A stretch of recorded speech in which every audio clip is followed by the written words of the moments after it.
Kaugnay sa investigasyon sa maanumalyang flood control projects, makakausap po natin ang Executive Director at tagapagsalita ng ICI na si Attorney Brian Osaka. Magandang umaga po. Good morning po, Igan. Good morning po sa mga nakikinig ng inyong programa. Kumusta na po ang paggulong ng investigasyon ng ICI? Actually po, yung ginawa po, yung itatag po yung ICI, immediately po, nag-hearing na po sina Justice po, yung commission, despite the fact na hindi pa po sila kompleto, wala pa po sila mga staff. Opo. And yet, despite of that, they were able to invite already resource persons as witnesses and probably shed light on some aspects of the matter. May mga significant na hubang impormasyon na nakuha ang ICI? Definitely po, meron na po sila mga nakukuha mga information. Ang medyo, lang po dito, nagiging masinop po ang ICI sa mga information na natatanggap nila. Opo. We want to be very careful po with this matter because we don't want this to turn into a trial by publicity. Opo. Because investigation po to very important po sa amin na whatever we file, whatever recommend to the Ombudsman will be airtight, will be backed with sufficient evidence and collaborated. Mahirap po kasi na makikinig po tayo at maniniwala na po tayo kaagad sa testigo ng isang tao na hindi pa po natin na-verify yung kanyang credibility. At nako-collaborate ng ibang testigo. Opo. So as much as possible po, nag-iingat po kami.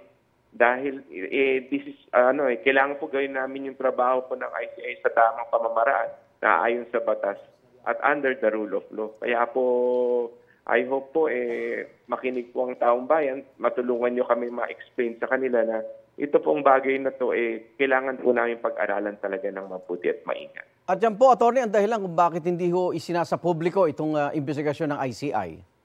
Well, initially po, yan po yung naging polisiya, no?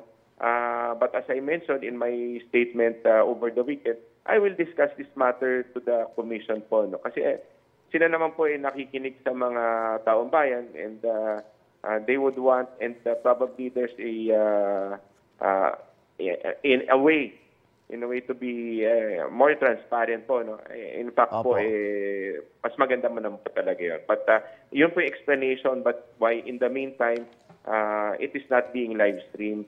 We don't want the commission to be used for any political leverage or political agenda by any individual or group po, no? Kasi iniingatan po rin natin ang rekomendasyon ng ICI.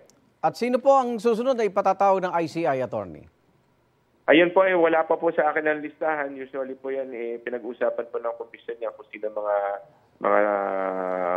iimbitahin po nila. Opo. But definitely po, ang isa po nga ang problema na ngayon, I'm prioritizing the organizational structure of the ICI. No? Kasi ngayon po, wala pa po kaming staff. Wala pa kaming communications department. Kaya ngayon po, ayusin ko po yan para mabigyan namin ng tamang informasyon ng mga kaibigan po natin sa media at ma-report sa taong bayan kung ano yung mga kailangan nilang pangyayari sa ICI po. No? So, isa po yan sa ayusin natin. Rest assured na once malatag na po natin lahat yan, mas mabilis na po ang pagbibigay ng informasyon sa mga reporters po natin. Opo. May malaking epekto ba yung pagre-resign ni Mayor Benamin Magalong bilang ICI Special Advisor? Malaki in the sense po na malaki nga po ang tulong ni Mayor po.